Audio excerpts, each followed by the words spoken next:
नमस्कार दोस्तों, मैं आशीष पांडे स्वागत करता हूं आपका एग्जाम हॉल में।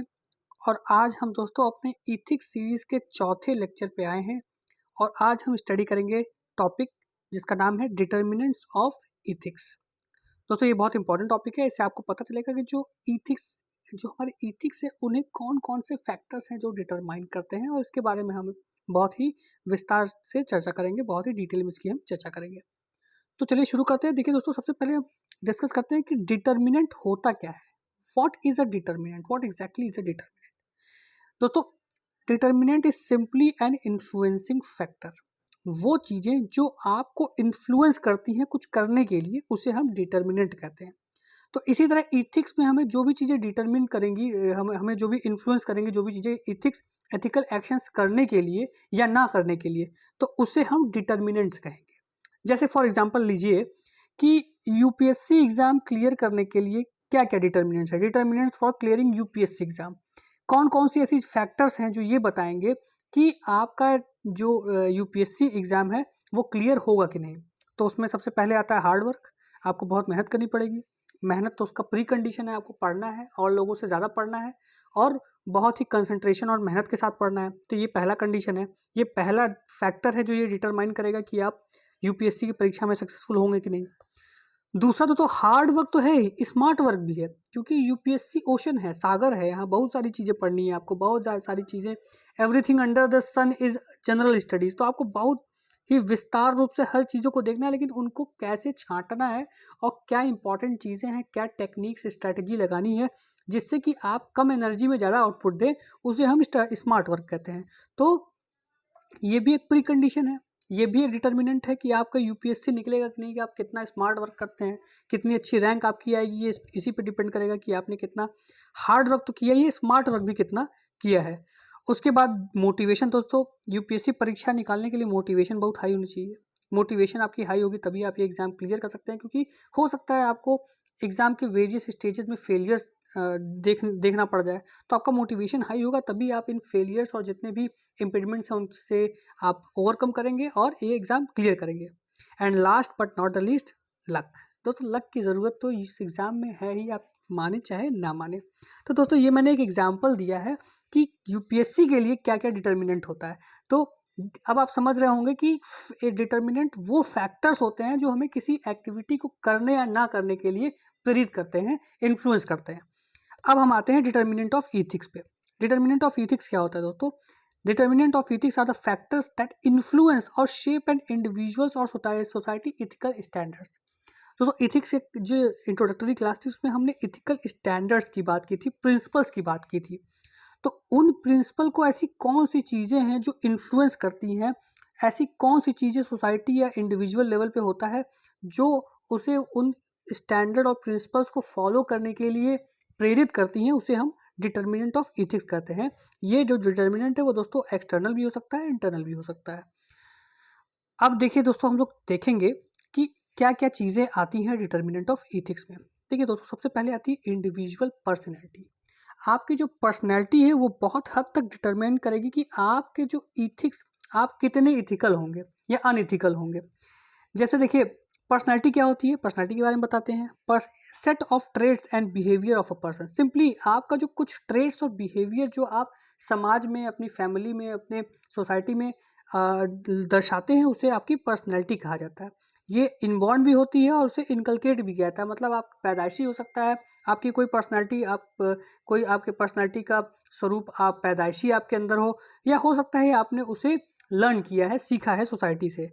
It encompasses a wide range of individual differences, including how people think, feel and act in various situations. अलग अलग सिचुएशन में लोग कैसे फील करते हैं, एक्ट करते हैं, बिहेव करते हैं, ये सारी चीज़ें एक मनुष्य की या सोसाइटी के पर्सनैलिटी में आती है।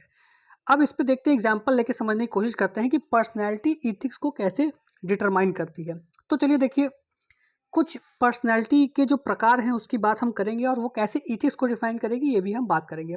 Person with consciousness. देखिए दोस्तों, जो कॉन्शियस पर्सन होता है वो बहुत रूल ओबेइंग होता है। जैसे कोई ऑफिसर है, कोई ऑफिसर है ऑफिस में, तो अगर वो कॉन्शियस पर्सन है तो बहुत रूल ओबेइंग होगा और वो ये चाहेगा कि उसके जो सबॉर्डिनेट्स हैं वो भी रूल ओबे करें। वो मतलब हाईली रूल ओबेइंग पर्सन होगा। उसके इथिकल स्टैंडर्ड जो होंगे, रूल के कोड ऑर्गेनाइजेशन के कोड एंड कंडक्ट से जो निकले होंगे और वो उन्हें बहुत ही डिलीजेंटली फॉलो करता होगा। This is the trait of a person with consciousness. आगे बढ़ते हैं दोस्तों। पर्सन विथ एग्रीएबलनेस, मतलब एक पर्सन है जो एग्रीएबल है, वो क्या करेगा? देखिए, इस तरह के जो पर्सन होते हैं वो बहुत ही सुलझे हुए व्यक्ति होते हैं और वो हमेशा चाहते हैं कि उनके आसपास बहुत हारमोनियस रिलेशनशिप में लोग रहें। ऐसे लोग बहुत अच्छे आर्बिट्रेटर होते हैं।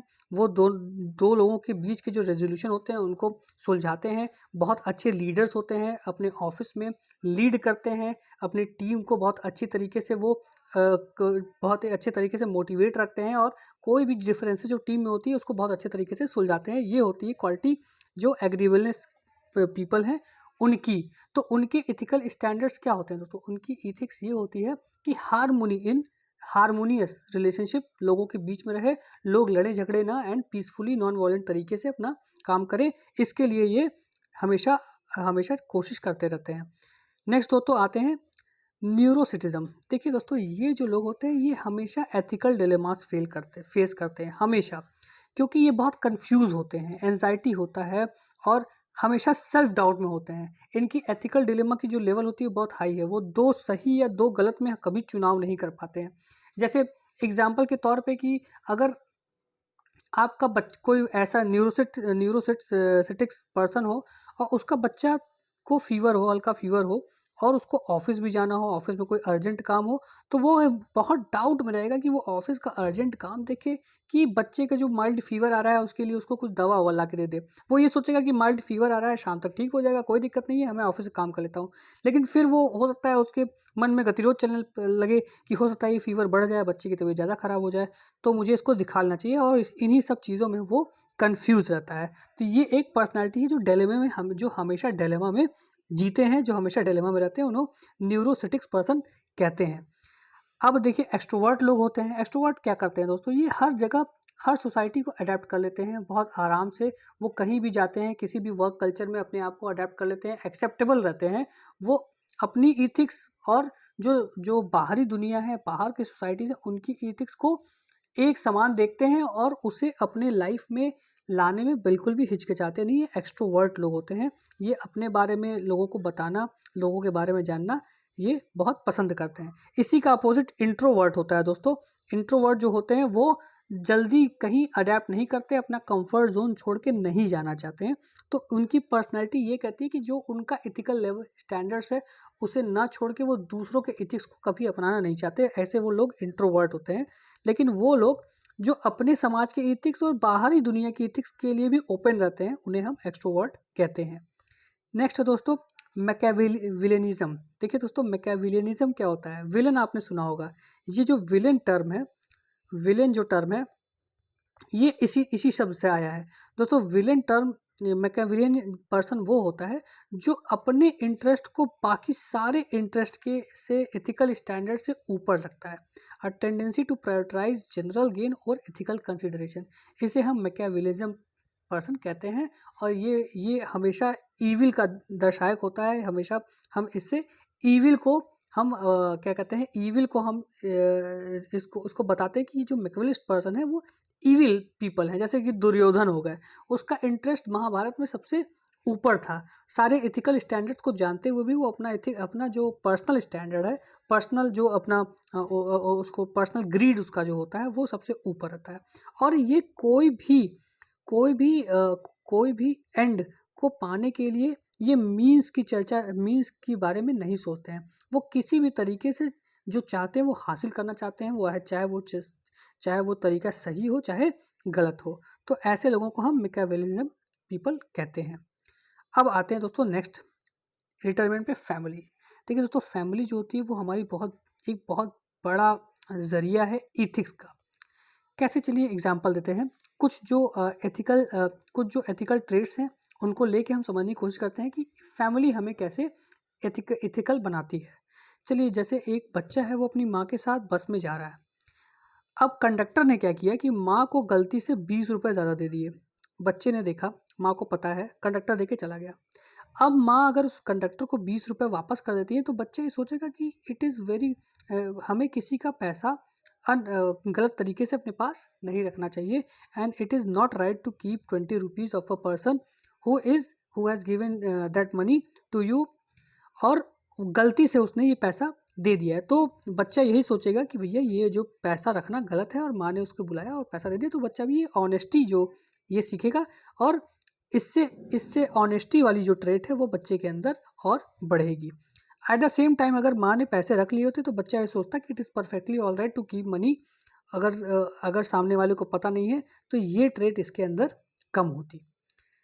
नेक्स्ट दोस्तों, कंपैशन। देखिए, बच्चा देखता है अपने माँ बाप को गरीबों की मदद करते हुए, तो अपनी फैमिली से वो ये चीज़ सीखता है कि भैया हमें कंपैशनेट होना चाहिए, दूसरों की जो तकलीफ़ है उसे अपनी तकलीफ़ समझनी चाहिए और उनकी हेल्प करनी चाहिए। इसी तरह रिस्पेक्ट, बच्चा ये देखता है कि माँ जो हैं वो दादी की सेवा करती हैं, उसके पिताजी उसके दादाजी की सेवा करते हैं, वो उनकी रिस्पेक्ट करते हैं, उन्हें इज्जत से ट्रीट करते हैं, तो वो भी ये सीखेगा। और जब उसके माँ बाप जब वो बड़ा हो जाएगा, उसके माँ बाप ओल्ड एज में आ जाएंगे, तो वो भी उनके साथ ऐसा ही करेगा। नेक्स्ट दोस्तों, रिस्पॉन्सिबिलिटी।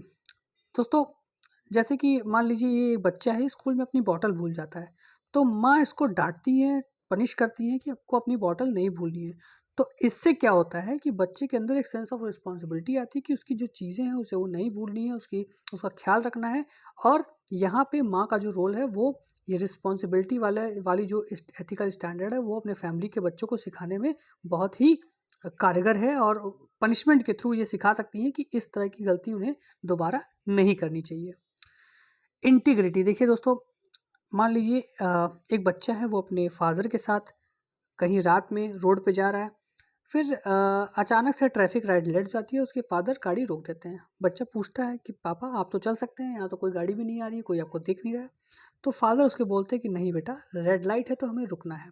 तो इसका मतलब है कि his father is honest when no one is watching him. Integrity का सिंपली यही मतलब है दोस्तों, to be honest when no one is watching you.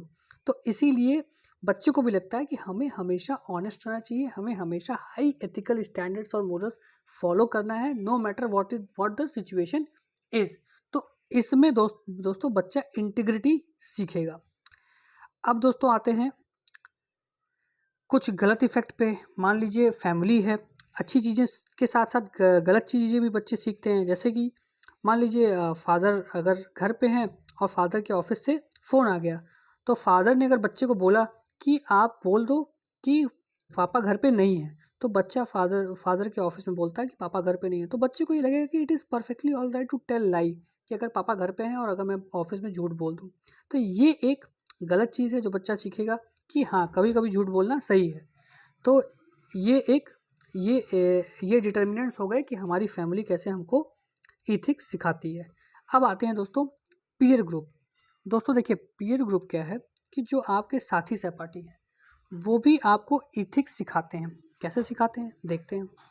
एक बच्चा है, वो स्कूल में जाता है और वो कुछ लोगों से दोस्ती करता है, उसके अपने अच्छे अच्छे दोस्त बनाता है। अब वो देखता है कि ये सारे जो लड़के हैं जो उसके ग्रुप में हैं वो चीटिंग कर रहे हैं और चीटिंग करके एग्ज़ाम पास होते हैं। तो बच्चे को भी ये लगेगा कि ठीक है, it is all right to cheat, और वो भी हो सकता है चीटिंग में इंडल्ज हो। तो ये देखिए पीयर ग्रुप का इफेक्ट है जो उसको ये बताती है कि it is perfectly all right to cheat जब आप फेल हो रहे हो तो, which is ethically wrong as per our society. इसी तरह अगर मान लीजिए वो उन्हीं फ्रेंड्स को देखे कि वो वीकेंड्स में जाके गरीब फैमिलीज़ की हेल्प करते हैं, उनको खाना देते हैं, तो उसे ये लगेगा कि it is very good thing to help poor. तो वो ये एथिक्स सीखेगा अपने पीयर ग्रुप से और वो भी ऐसा करेगा। नेक्स्ट दोस्तों, मान लीजिए कि एक नई जॉब मिलती है आपको, या किसी को भी, किसी व्यक्ति को नई जॉब मिलती है गवर्नमेंट किसी डिपार्टमेंट में। वहाँ जाके वो देखता है कि वो जो नई जॉब है वहाँ पे सब घूस ले रहे हैं। अगल-बगल के जो सीट पे लोग बैठे हुए हैं वो पैसे ले रहे हैं, उनके पास गाड़ियाँ हैं और वो अच्छी लग्ज़ूरियस लाइफ़ जी रहे हैं घूस लेने की वजह से। तो हो सकता है ये उसे इन्फ्लुएंस करे, उसके पीयर ग्रुप में लोग हैं उनको घूस लेते हुए दिखें और it is perfectly all right, उनको लगे कि हाँ भैया ठीक है, घूस ले रहे हैं, अपना लग्ज़रियस लाइफ़ जी रहे हैं और इससे कोई दिक्कत नहीं हो रही है, तो हो सकता है वो भी ब्राइबरी में इन्वॉल्व हो।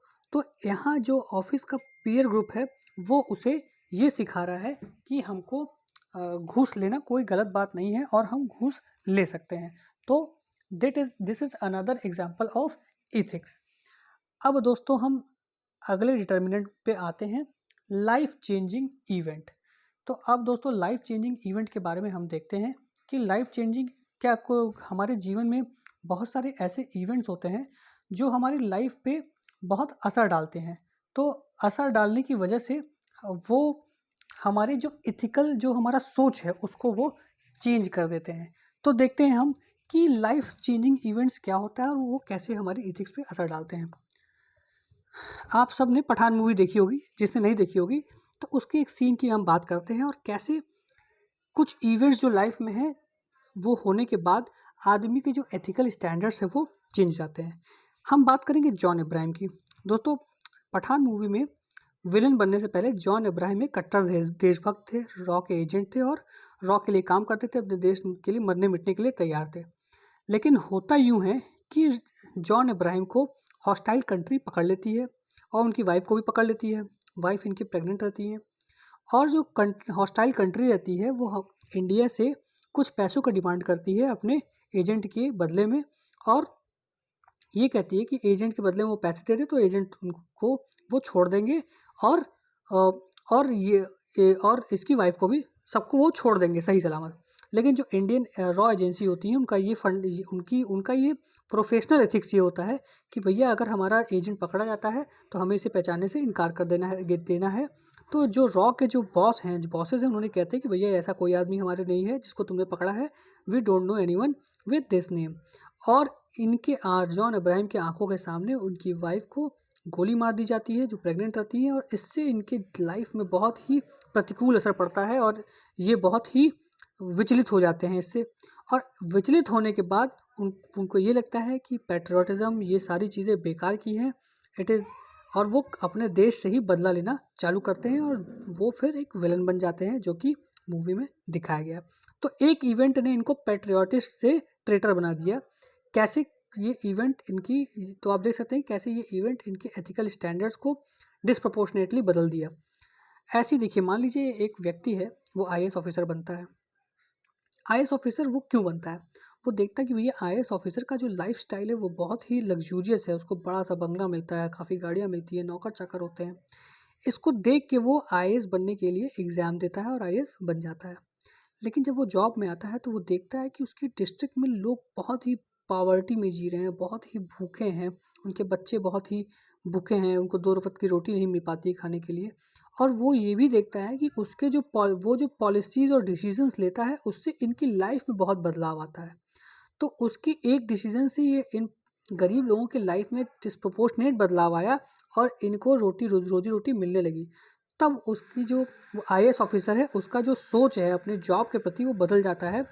जो लग्जूरियस लाइफ और गाड़ी नौकर चाकर की बात वो पहले सोचता था, वो अब ये ना सोच के एक सेंस ऑफ रिस्पॉन्सिबिलिटी सोचने लगा कि भैया मैं इस पोस्ट पे हूँ, मेरी कुछ रिस्पॉन्सिबिलिटी है और मुझे उसका उसका निर्वहन करना है ताकि लोगों की ज़िंदगी में सकारात्मक बदलाव आ सके।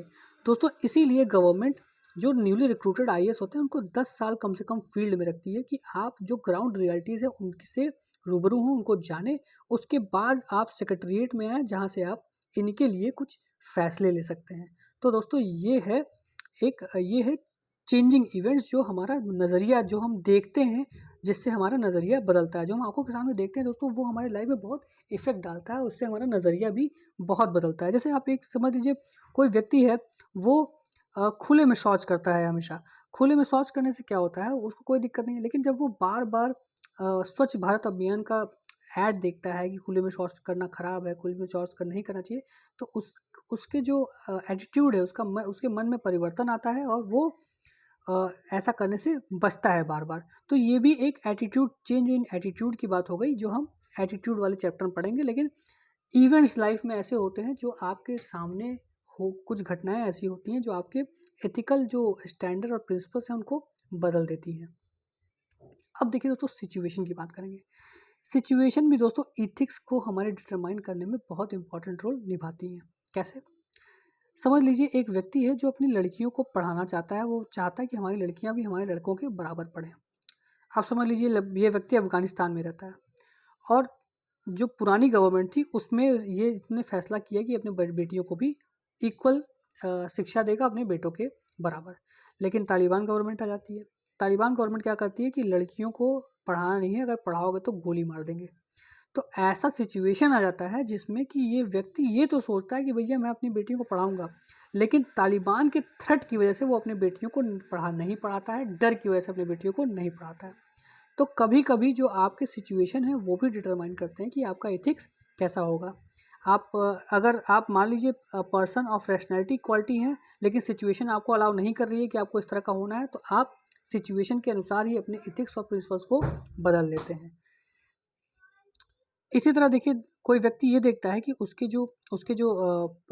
बीवी, उसके बच्चे भूखे हैं, दिन भर से रात भर से दिन भर उन्होंने खाना नहीं खाया।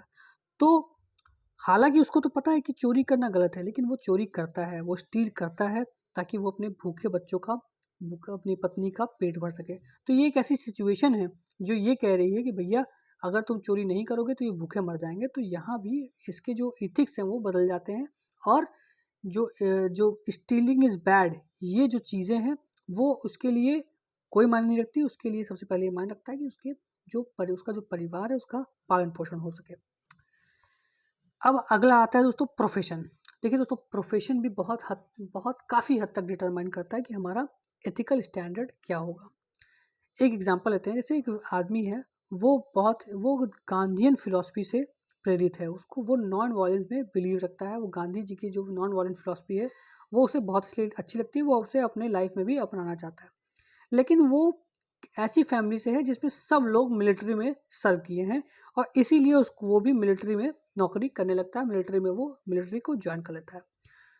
तो अब दोस्तों, चूंकि ये नॉन वायलेंट पर्सन है, लेकिन इसका जो प्रोफेशन है वो इससे ये कहता है कि अगर आपके सामने एनिमी आ रहा है तो आपको उसको किल कर देना है। तो जब प्रोफेशनल इथिक्स से किल करने के लिए कहेगी तो ये किल करेगा, और ये जो अपनी इथिक्स जिसमें पर्सनली बिलीव करता है नॉन वायलेंस में, उसको ये छोड़ देगा। तो प्रोफेशन भी बताता है कि आपको कैसे इथिकली बिहेव करना है, और उसी तरह व्यक्ति बिहेव करता है अपने पर्सनल इथिकल स्टैंडर्ड्स को छोड़ के। आगे आते हैं दोस्तों प्लेस।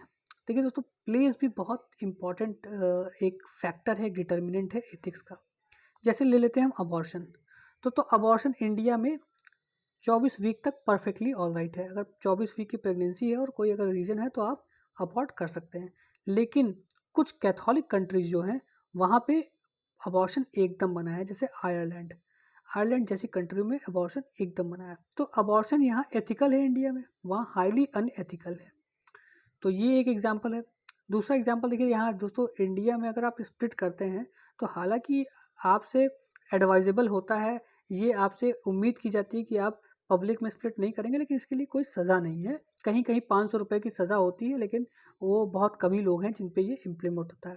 लेकिन कुछ कंट्रीज़ ऐसे हैं जैसे जापान, वहाँ पे दोस्तों ये बहुत स्ट्रिक्टली इम्प्लीमेंट होता है, और अगर आप वहाँ सड़कों पे या कहीं पब्लिक प्लेस पे स्प्लिट करते पाए गए तो आपके लिए हेफ्टी फाइन से पनिशमेंट का प्रोविज़न है। तो स्प्लिटिंग इंडिया में थोड़ा एथिकल हो सकता है, लोग कर देते हैं, लेकिन और किसी जगह पे जैसे जापान और वेस्टर्न यूरोपियन जैसी कंट्रीज हो गई, वहाँ हाईली अनएथिकल काम है। अब देखिए दोस्तों, आते हैं टाइम। दोस्तों टाइम भी डिटरमाइन करता है कि इथिक्स जो हैं हमारे कैसे होंगे। टाइम के साथ साथ इथिक्स बदलते रहते हैं। जैसे दोस्तों देखते सती प्रथा पहले एथिकल माना जाता था, हाईली एथिकल कंडक्ट था, बहुत अच्छा माना जाता था ये औरतों के लिए कि जो अपने पति के साथ सती हो जाती थी। लेकिन टाइम के साथ अब वो इसे कुप्रथा मानी जाने लगा, इसे कुप्रथा माना जाने लगा, ईविल माने जाने लगा, और इसको अबॉलिश कर दिया गया। तो दोस्तों एक समय पे सती एथिकल था, लेकिन आज के समय में ये हाईली अनएथिकल है। अब दोस्तों एक और कॉन्सेप्ट पे आते हैं जिसे हम कहते हैं डिवाइन कमांड थ्योरी। तो डिवाइन कमांड थ्योरी ये कहती है कि ईश्वर ने जो चीज़ कह दी अच्छा है, भगवान ने, गॉड ने जो चीज़ कह दी अच्छा है, राइट, तो वो सारी एक्टिविटीज़ राइट हैं, और गॉड ने जो एक्टिविटी कह दी रॉन्ग, तो वो सारी एक्टिविटी रॉन्ग है। ये थ्योरी इसी चीज़ को सपोर्ट करती है। हालांकि इसके बहुत सारे आलोचक भी है, क्रिटिसाइजर्स भी हैं, उसके बारे में हम बाद में डिस्कस करेंगे। लेकिन इस थ्योरी की बात हम कहते हैं कि भगवान ही जो हैं वो डिटर्मिनेंट हैं एथिक्स के। भगवान ने ही बताया है कि क्या चीज़ें एथिकल है और क्या चीज़ें अनएथिकल हैं। जैसे कि अ, जैसे कि हम भागवत गीता का एग्जाम्पल लें, इसमें कृष्ण भगवान ने अर्जुन से कहा कि तुम्हें सामने कौरवों को मारना है क्योंकि यही एथिकल है। अर्जुन को लग रहा है कि ये तो हमारे रिश्तेदार हैं, हमारे भाई बंधु हैं, हम कैसे मार दें इनको। लेकिन कृष्ण भगवान ने बोला कि ना, मैं भगवान हूँ, मैं जो कह रहा हूँ वही करो, यही धर्म है। तो ये दोस्तों, ये जो कॉन्सेप्ट है इसे हम कहते हैं डिवाइन कमांड थ्योरी। तो दोस्तों ये एक छोटा सा टॉपिक था, डिटर्मिनेंट्स ऑफ एथिक्स। उम्मीद करता हूँ आपको समझ में आया होगा। आगे अब हम थोड़ा और विस्तृत चर्चा करेंगे इथिक्स का, थोड़े और कॉम्प्लेक्स टॉपिक्स उठाएंगे, और मैं कोशिश करूँगा कि मेरी इस पूरी लेक्चर सीरीज़ के ख़त्म होने के बाद आप जो इथिक्स का ओवरव्यू है वो आपको बहुत अच्छा हो जाए, आपको सारे कॉन्सेप्ट्स क्लियर हो जाए, और आप अपने से ही इथिक्स में 120 मार्क्स के ऊपर मेंस एग्जामिनेशन ले आए। दोस्तों मैं आपको प्रैक्टिस भी कराऊंगा, क्वेश्चंस प्रैक्टिस कराऊंगा खूब सारे, और जो टाइमली अपडेट्स हैं एग्ज़ाम्स का, जो चेंजिंग रवैया है, पैटर्न है, उससे भी मैं आपको अपडेट करता रहूँगा। तो उम्मीद करता हूँ मेरा ये लेक्चर आपको पसंद आया होगा दोस्तों। जय हिंद, जय भारत।